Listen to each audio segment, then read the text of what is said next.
비아 돌로로사라고 하는 라틴어는 슬픔의 길 혹은 고난의 길이라고 하는 의미를 가지고 있습니다. 비아라고 하는 말이 길이라고 하는 뜻을 가지고 있고요, 돌로로사라고 하는 뜻이 바로 슬픔, 고난이라고 하는 의미를 가지고 있는데, 바로 예수님께서 본디오 빌라도에게 사형 판결을 받으신 이후 십자가를 지시고 골고다 언덕까지 올라가셨던 바로 그 길, 약 800m의 그 길을 그 이후에 세리의 사람들은 비아 돌로로사라고 이야기합니다.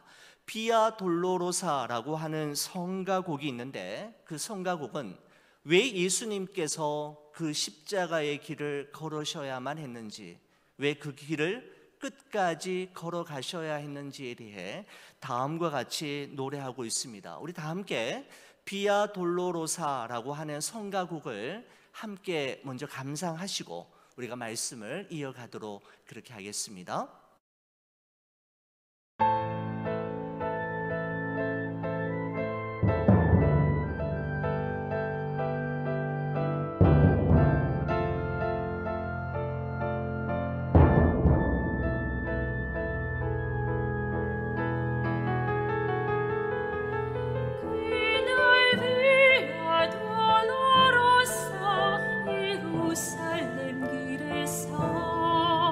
로마 별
이 비아 돌로로사라고 하는 성가곡은 왜 그분이 십자가를 지셨는지, 그리고 왜 그가 십자가의 길을 걸어가셔야 했는지에 대해 단도직입적으로 우리에게 이야기하기를, 우리를 사랑하셔서 그렇게 했다라고 이야기합니다.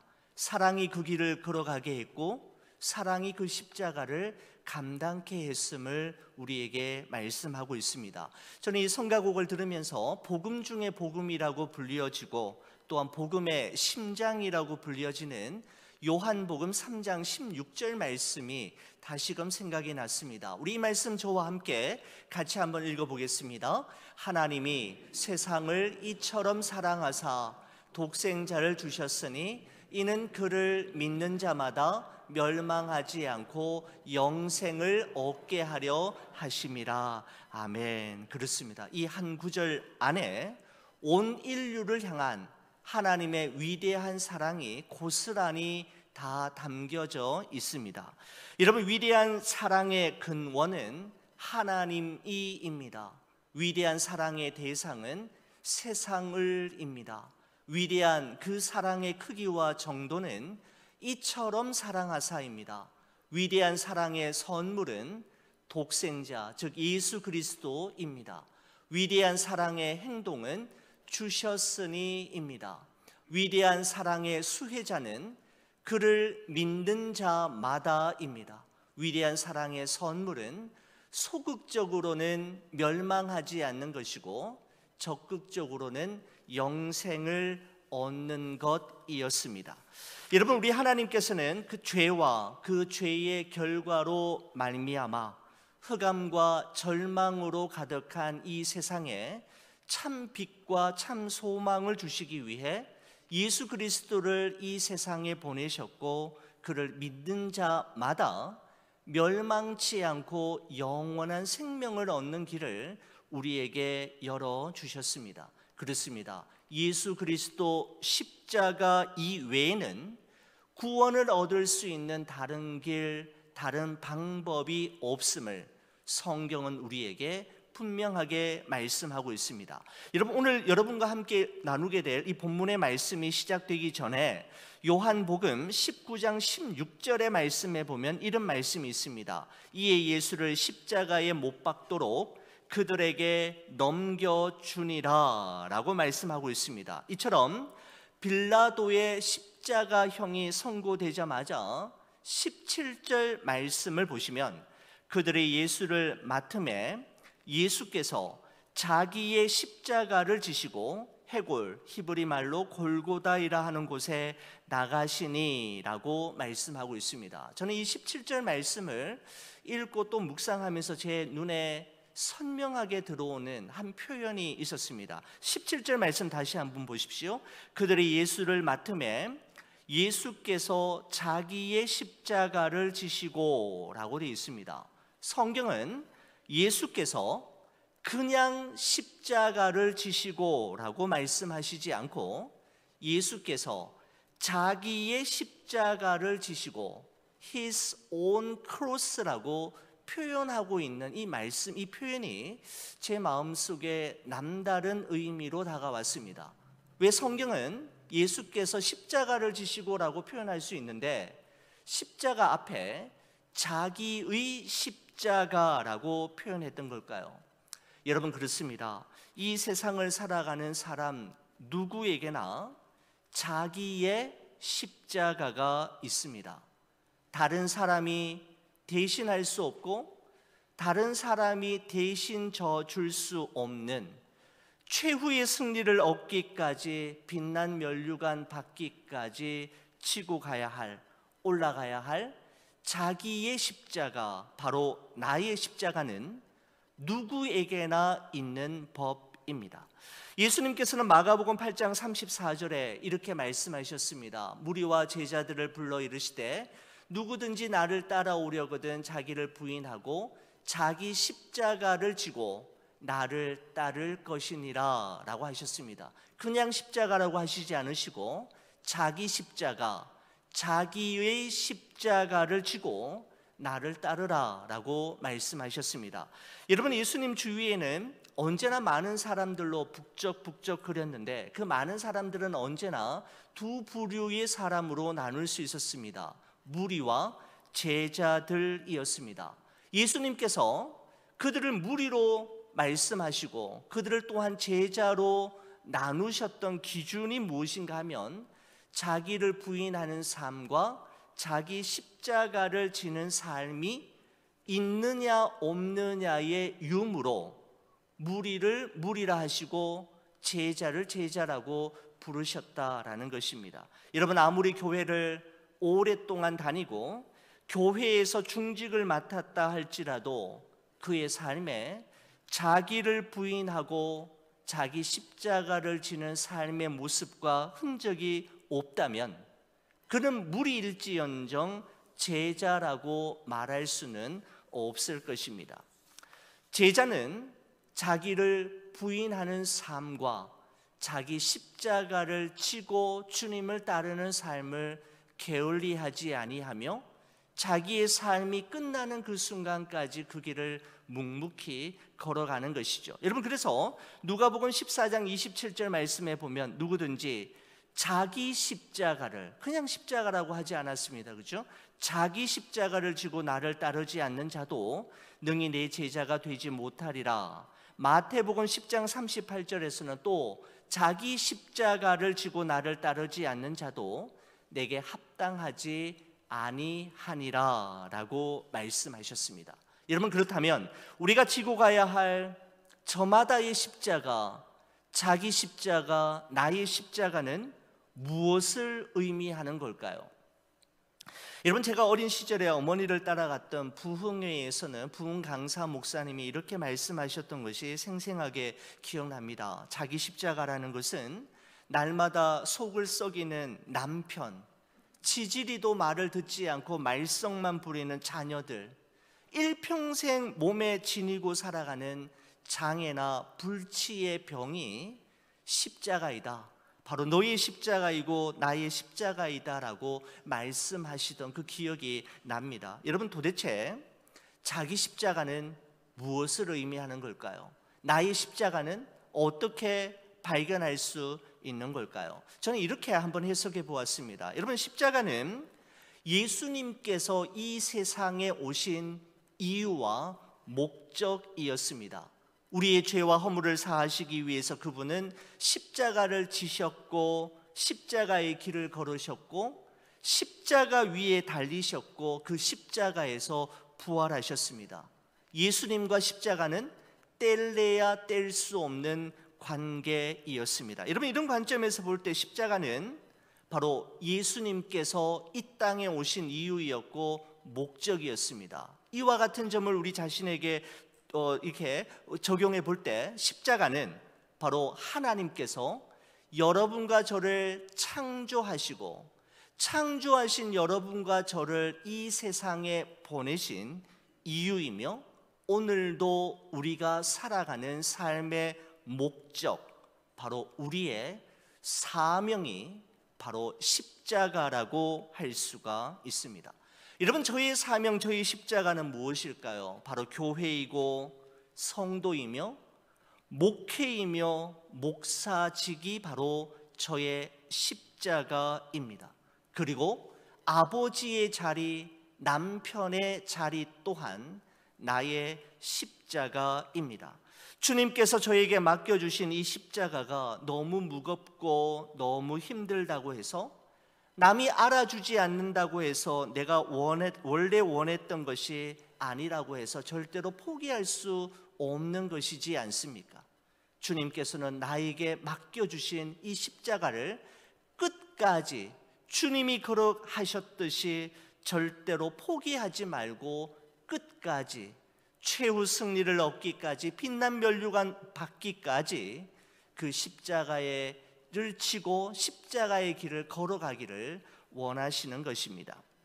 여러분, 자기의 십자가를 지고 자기에게 주어진 그 인생의 길을 걸어가는 것이 무겁고 때로는 힘들고 외로우며 고단한 길이기는 하지만, 여러분, 사실은 그것이 우리를 하나님께로 더 가까이 다가가게 만들고 하나님을 간절히 의지하게 만들며 하나님께 더욱더 기도하게 만드는 것이죠. 십자가가 없다면 우리는 주님 앞에 간절하게 매달릴 이유도 없을 것입니다.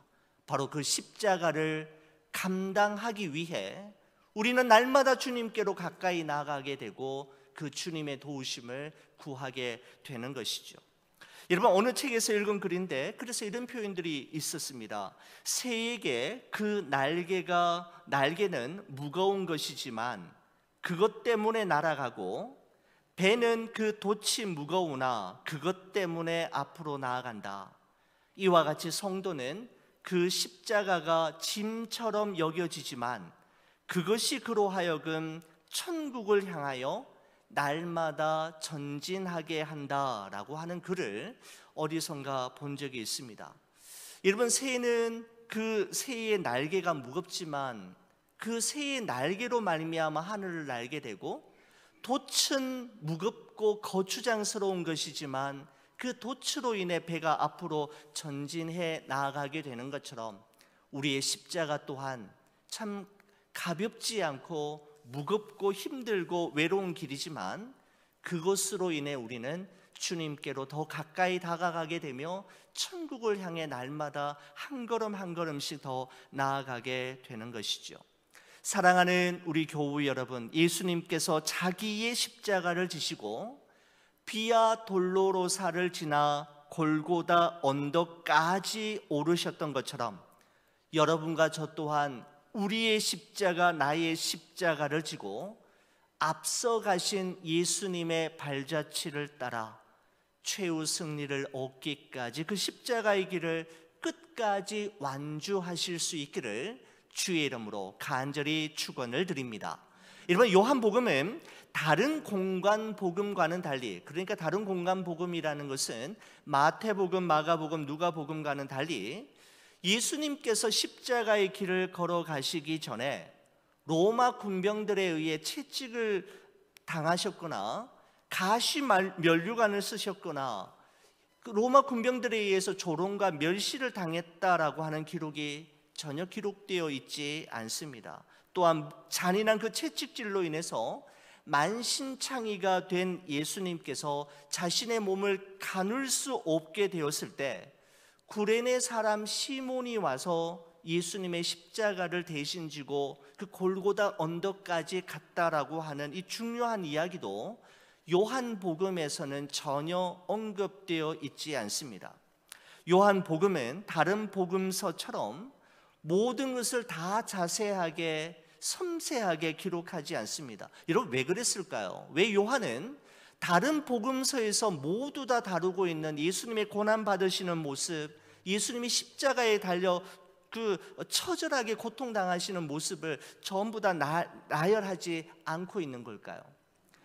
요한복음은 사람에게 집중하지 않고 예수님에게 하는 사람들의 행동에 집중하지 않고 오로지 예수님에게만 집중하고 있고, 예수님께서 우리 죄를 위해 십자가에 달려 죽으셨다라고 하는 그 한 가지 사실만을 독자들에게 전해주기 위해 예수님 주변에 있었던 사람들을 한 명 한 명씩 다 제거해버리는 것을 볼 수가 있습니다. 여러분, 요한은 예수님의 십자가 죽음에 집중하기 위해 다른 것은 다 생략했음에도 불구하고 그가 빠뜨리지 않고 이것만큼은 기록해 두고 싶었던 것이 있었는데, 바로 예수님께서 십자가 위에서 남기신 말씀만큼은 꼭 기록하고 싶었습니다.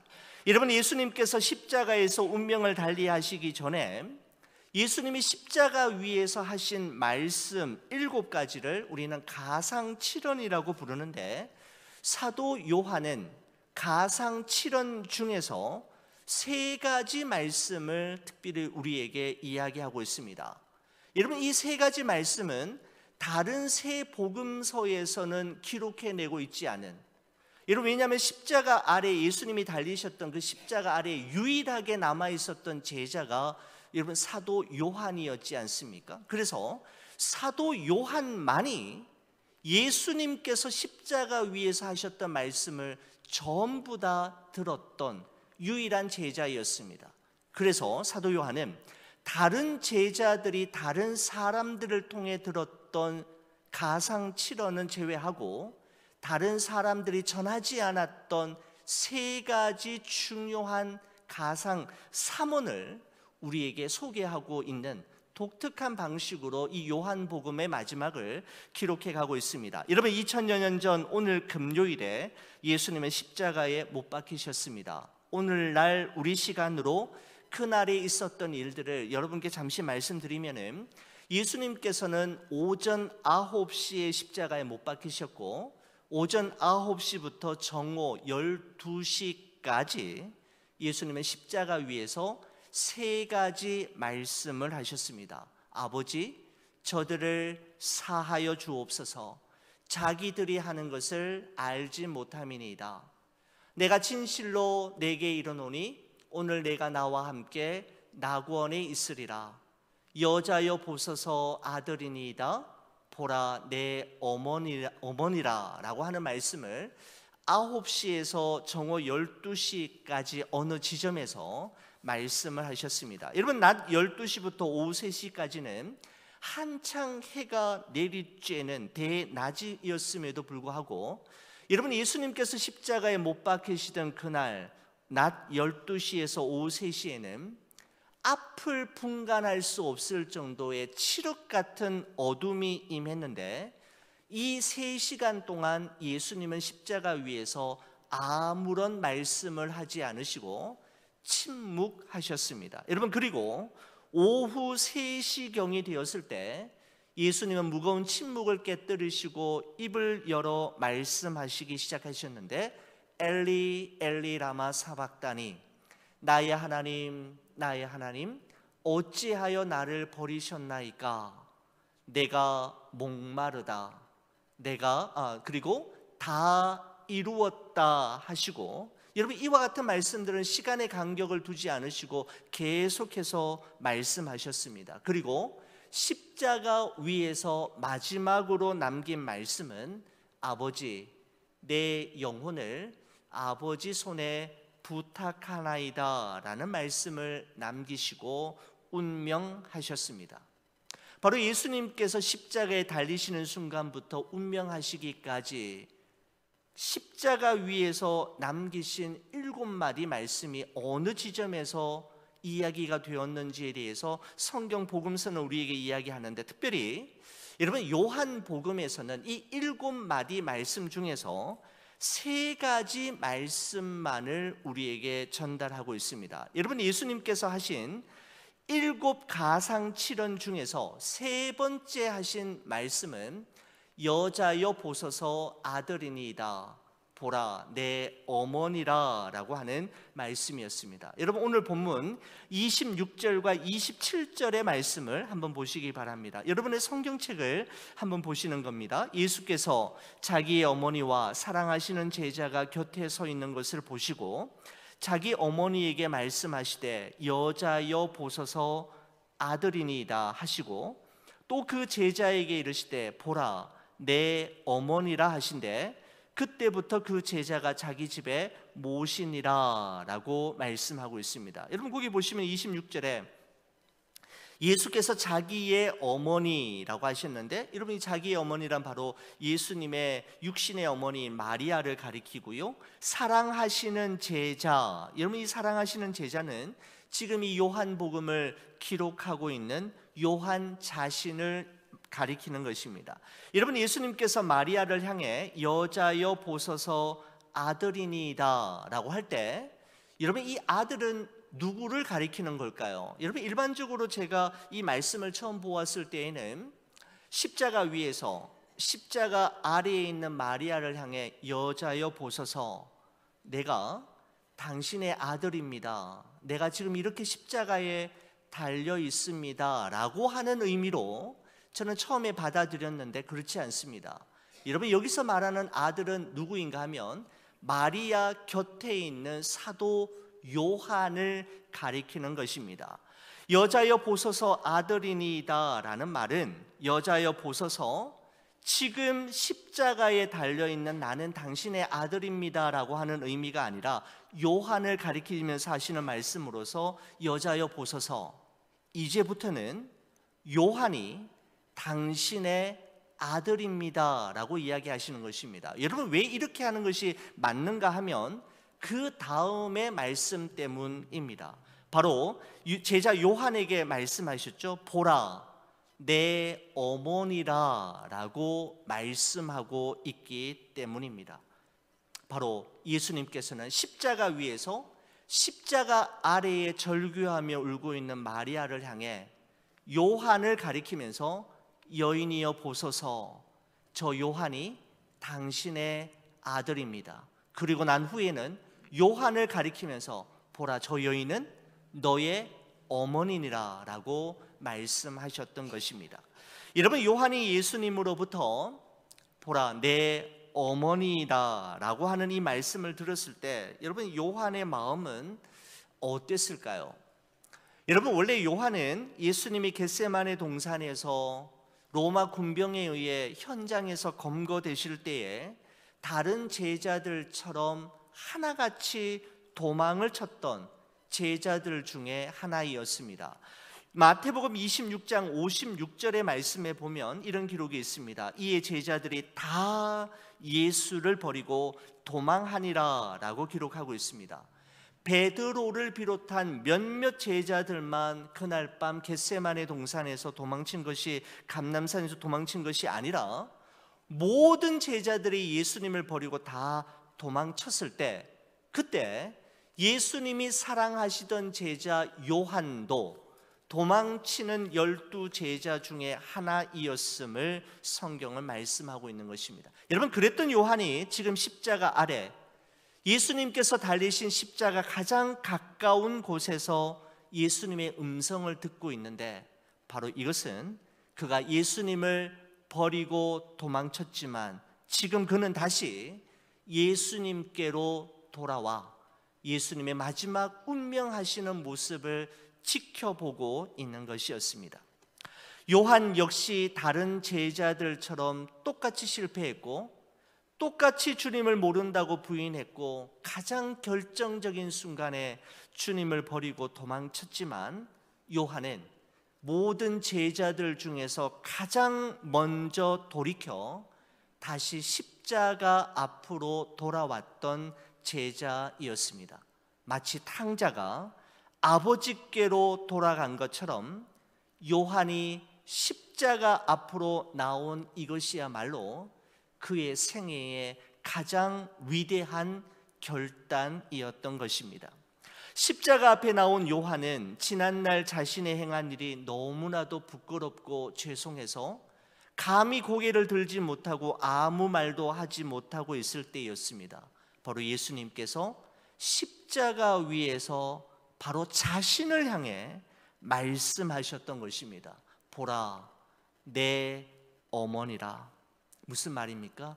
요한아, 내 육신의 어머니 마리아를 너희에게 부탁한다 라는 의미 아니겠습니까? 여러분, 이 말씀은 바로 예수님과 요한 사이의 관계를 회복시켜 주시는 말씀이었을 뿐만 아니라 새로운 사명을 그에게 믿고 맡기심으로 그의 삶을 새롭게 시작하게 만드는 결정적인 말씀이었습니다. 보라, 내 어머니라 라고 하는 이 말씀은 베드로에게 내 양을 먹이라 라는 말씀과 결을 같이 하는 말씀임에 분명합니다. 여러분, 베드로가 주님으로부터 내 양을 먹이라, 내 양을 치라라고 하는 그 소명을 받음으로 그의 삶이 새롭게 변화되어졌던 것처럼 요한 또한 결정적인 순간에 주님을 버리고 출행랑을 쳤지만 십자가 앞에 나와 주님으로부터 보라, 내 어머니라 라고 하는 말씀을 듣는 순간 그는 자신의 삶을 바쳐 그 마리아를 지키고 예수 그리스도의 복음을 전하는 일에 자신의 삶을 드렸던 것입니다. 사랑하는 우리 교우 여러분, 베드로가 그랬고 요한이 그랬던 것처럼, 아니 예수님의 제자 모두가 그랬던 것처럼 우리 또한 주님의 크신 사랑을 받았음에도 불구하고 주님을 사랑하는 일에 실패하는 일이 우리에게도 얼마나 많습니까? 여러분, 그때마다 중요한 것은 실패했음에도 불구하고, 넘어졌음에도 불구하고 내 모습 이대로, 내 모양 이대로 십자가 앞에 나아가면, 예수님 앞으로 나아가면 우리를 받아주시고 우리를 회복시켜 주시고 그 십자가 앞에서 다시 출발하게 하시는 하나님의 은혜를 경험할 수 있게 되는 것입니다. 여러분, 사도 요한은 예수님께서 십자가 위에서 특별히 자신에게 주셨던 이 한마디 말, 보라 내 어머니라 라고 하는 이 예수님의 말씀을 다른 복음서 기자들은 적어내지 않고 있지만 자기가 쓰고 있는 성령의 감동하심을 따라 기록하고 있는 요한복음에서만큼은 자기가 꼭 이 말은 기록해 놓고 싶었던 것입니다. 왜냐하면 이 말씀이 그를 살렸고 그의 삶의 새로운 챕터를 시작하게 만들었던 결정적인 말씀이었기 때문입니다. 여러분, 가상칠언 중 예수님께서 5번째 하신 말씀이 요한복음에 기록되어 있습니다. 28절의 말씀을 보시면은 그 후에 예수께서 모든 일이 이미 이루어진 줄 아시고 성경을 응하게 하려 하사 이르시되 내가 목마르다 하시니 라고 되어 있습니다. I am thirsty 라고 말씀하셨습니다. 내가 목마르다. 여러분, 이 말씀은 크게 외쳤을까요? 예수님께서 내가 목마르다 이렇게 외치셨을까요? 여러분, 저는 이 말씀을 묵상하고 계속해서 이렇게 말씀을 이렇게 연구하면서, 여러분, 이 말씀은 예수님께서 정말 개미와 같은 목소리로 더 이상 힘이 없으셔서 아주 작은 목소리로 말씀하셨던 것 같아요. 내가 목마르다. 여러분, 이 말을 누가 들을 수 있었겠습니까? 십자가 가장 가까운 곳 그 아래에 있었던 제자 요한만이 그 말을 놓치지 않고 듣고 성령의 감동하심을 따라 이 성경책에 기록해냈던 것이죠. 여러분, 다른 복음서에서는 내가 목마르다라고 하는 표현이 없습니다. 왜냐하면 그 제자들은 그날 그곳에 십자가 아래에 없었던 것이죠. 다른 사람을 통해 전해 들은 이야기였는데 그들조차 듣지 못했던 I am thirsty 라고 하는, 내가 목마르다라고 하는 예수님의 음성을 사도 요한은 들을 만큼 예수님에게 집중해 있었던 것입니다. 여러분, 예수님의 가상칠언 중에서 내가 목마르다라고 하는 이 말씀은 예수님이 참 사람이셨음을 말씀하고 있는 것입니다. 여러분, 그분은 십자가 위에서 목마름을 경험하셨기 때문에 여러분과 제가 이 세상을 살아가는 동안에 경험하게 되는 온갖 목마름과 영적인 갈증과 연약함이 무엇인지를 그분은 이해하시고 어떻게 도와줄지를 아신다라는 사실입니다.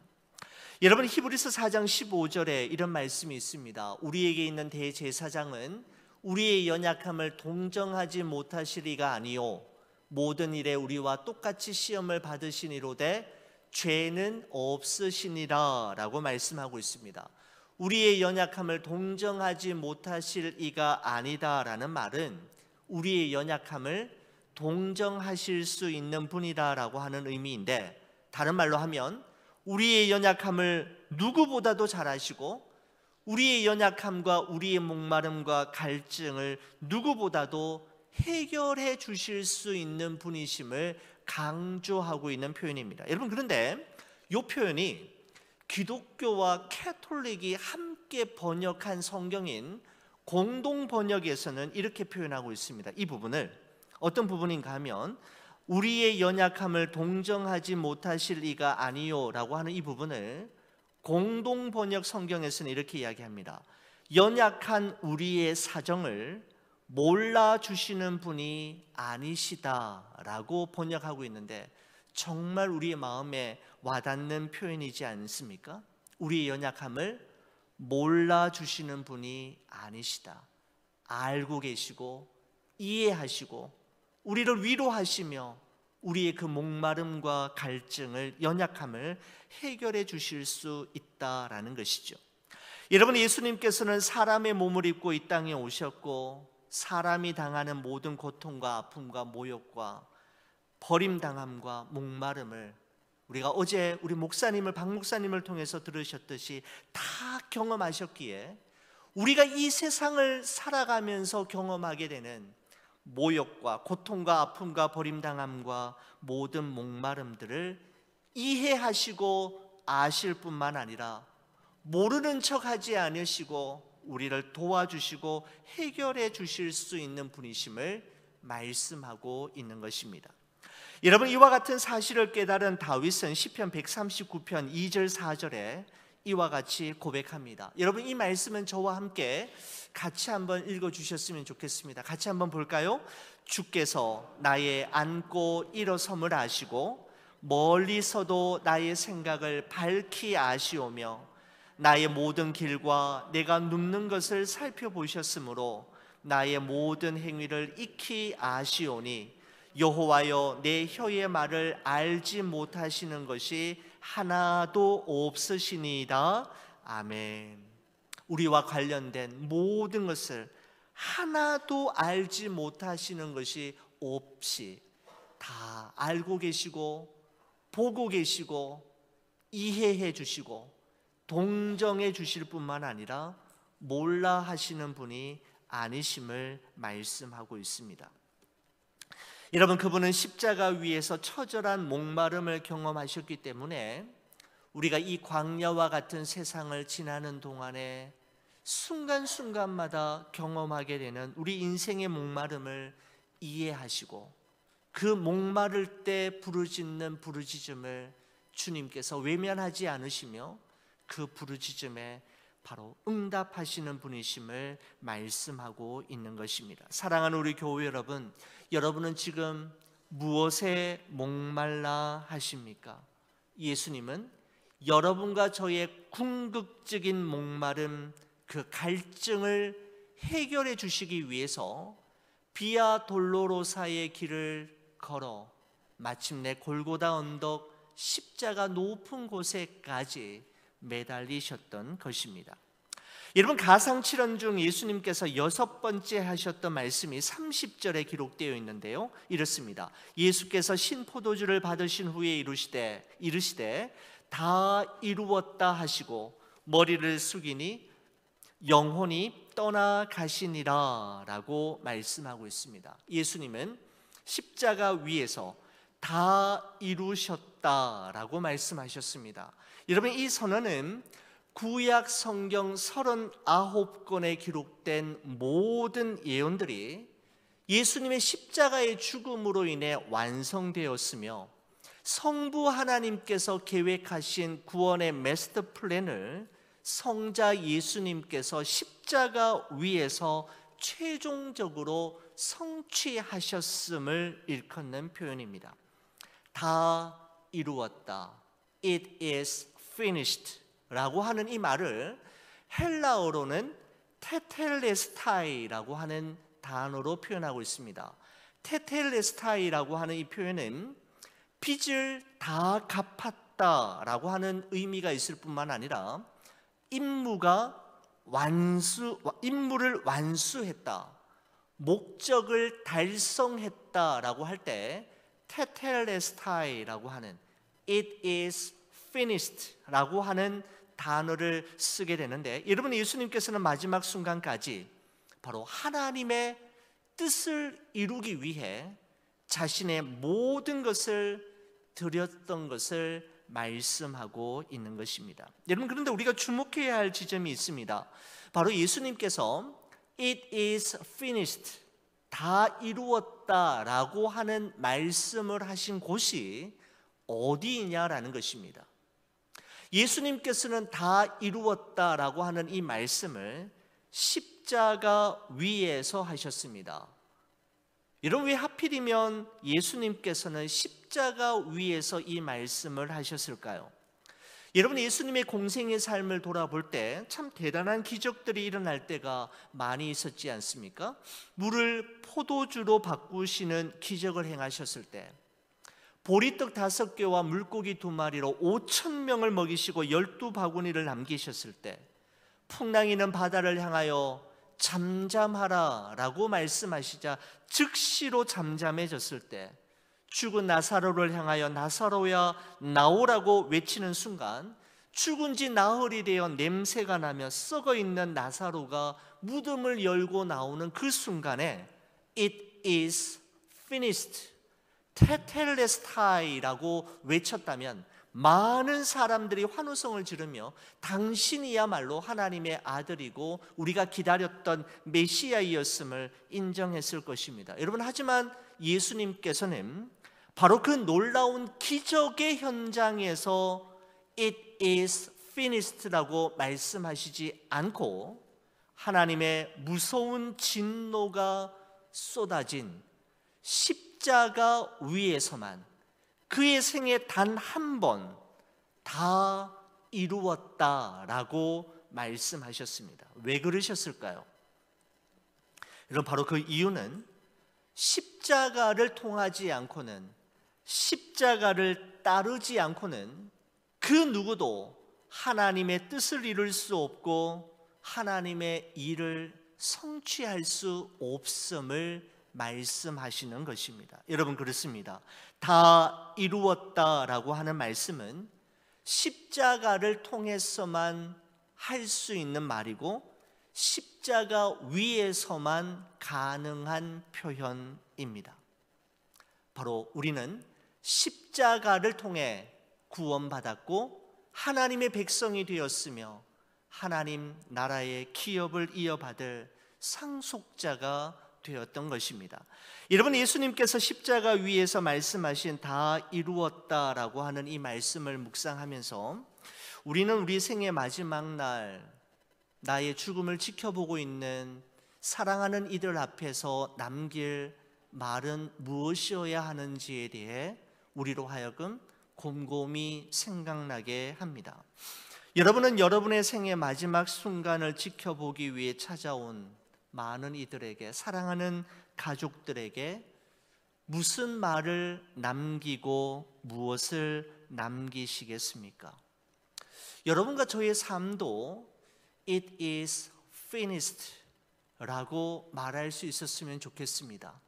예수님께서 내게 맡겨주신 그 십자가를 중도에서 포기하고 내려놓고 그만두고 싶었던 수많은 순간순간 지점들이 있었지만 그럼에도 불구하고 그 십자가 붙들고 그 십자가 사랑하고 끝까지 마지막 순간까지 달려온 이후 It is finished, 다 이루었다, 나의 사명을 하나님 앞에서 다 이루었노라 고백할 수 있다면 우리의 삶은 결단코 헛되지 않은 삶이었다고 말할 수 있을 것입니다.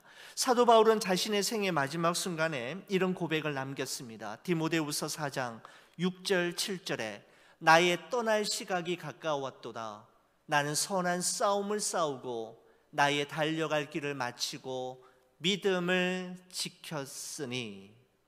여러분, 사도 바울의 이 고백을 한마디 문장으로 표현한다면 예수님께서 십자가 위에서 고백하셨던 It is finished, 다 이루었다라는 말과 결을 같이 하는 표현임에 분명합니다. 사랑하는 우리 교회 여러분, 최후 승리를 얻기까지, 빛난 면류관 받기까지 나의 십자가, 나의 사명 소명을 중도에서 내려놓지 않고 끝까지 지고 선한 싸움 다 싸우고 여러분의 달려갈 길 다 마치고 믿음을 끝까지 지켜내므로 우리 주님 앞에서, 그리고 나의 사랑하는 가족들 앞에서 다 이루었다, 출발이라고 말할 수 있는 믿음의 위대한 삶을 살아가는 여러분과 제가 되기를 주의 이름으로 간절히 축원을 드립니다.